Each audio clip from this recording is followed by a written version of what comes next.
ಮರೆಯಾಗುತ್ತಿರುವ ನಾಟಕ ಕಲೆಗೆ ಯಾದಗಿರಿ ಜಿಲ್ಲೆಯ ಸುರಪುರ ತಾಲೂಕಿನ ದೇವರಗೋನಾಲ ಗ್ರಾಮದಲ್ಲಿ ಮತ್ತೆ ಜೀವ ಬಂದಿದೆ. ಬಲಭೀಮೇಶ್ವರ ಮತ್ತು ಗ್ರಾಮ ದೇವತೆಯ ಜಾತ್ರೆಯ ಪ್ರಯುಕ್ತ ಹಿರಿಯರು ಕಲಾವಿದರ ತಂಡ ಪ್ರಸ್ತುತಪಡಿಸಿದ ಮಗ ತಂದ ಮಾಂಗಲ್ಯ ನಾಟಕ ಗ್ರಾಮಸ್ಥರ ಮೆಚ್ಚುಗೆಗೆ ಪಾತ್ರವಾಯಿತು. ರಾತ್ರಿ ಇಡೀ ನಡೆದ ಈ ನಾಟಕವನ್ನ ರಾಜ ವಿಜಯಕುಮಾರ ನಾಯಕ ಮತ್ತು ತಾತ ದನಿ ಅವರು ಉದ್ಘಾಟಿಸಿ ಮಾತನಾಡಿದರು.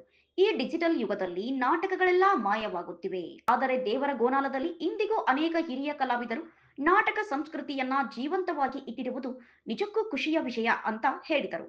ಪೂಜ್ಯ ಗುರುಗಳು, ಪಂಚಾಯತ್ ಅಧ್ಯಕ್ಷರು, ಸದಸ್ಯರು ಸೇರಿದಂತೆ ಊರಿನ ಅನೇಕ ಮುಖ್ಯಸ್ಥರು ಈ ಕಾರ್ಯಕ್ರಮದಲ್ಲಿ ಭಾಗವಹಿಸಿ ಕಲಾವಿದರನ್ನ ಹುರಿದುಂಬಿಸಿದರು. ಒಟ್ಟಾರೆ ದೇವರ ಗೋನಾಲದ ಬಲಭೀಮೇಶ್ವರ ಹಾಗೂ ಗ್ರಾಮ ದೇವತೆ ಜಾತ್ರೆ ನಾಟಕ ಪ್ರದರ್ಶನದ ಮೂಲಕ ಸ್ಥಳೀಯ ಸಂಸ್ಕೃತಿ ಮತ್ತು ಕಲೆಯನ್ನ ಉಳಿಸಿ ಬೆಳೆಸುವ ನಿಟ್ಟಿನಲ್ಲಿ ಯಶಸ್ವಿಯ ಹೆಜ್ಜೆಯನ್ನಿಟ್ಟಿತು.